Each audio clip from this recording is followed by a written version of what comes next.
Sorry বিয়ের উদ্দেশ্যে প্রেম করছি, আমার মধ্যে কোনো খারাপ মতলব নাই যে প্রতারণা করবো, 2 নম্বরই করবো, আমার নিয়তটা খালেস, আমি তার বিয়ে করব, এই উদ্দেশ্যে প্রেম করলে জায়েজ হবে কিনা।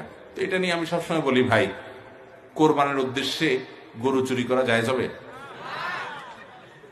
আপনি একটা গরু চুরি করলেন, নিয়ত কি?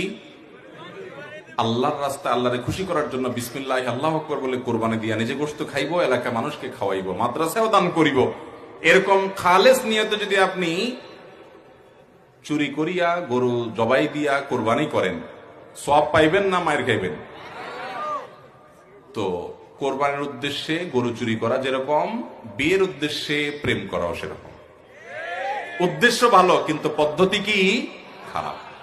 বিয়ে করবেন যখন পরিকল্পনায় করছেন, তো 2 পরিবারের মাধ্যমে আলোচনা করে সামনে এগিয়ে যান। যুবকরা এই শয়তানি এবং পাগলামি থেকে সরে আসেন, যৌবনকে নষ্ট করবেন না। পশ্চিমা দুনিয়া শেষ হয়ে গেছে ভাই।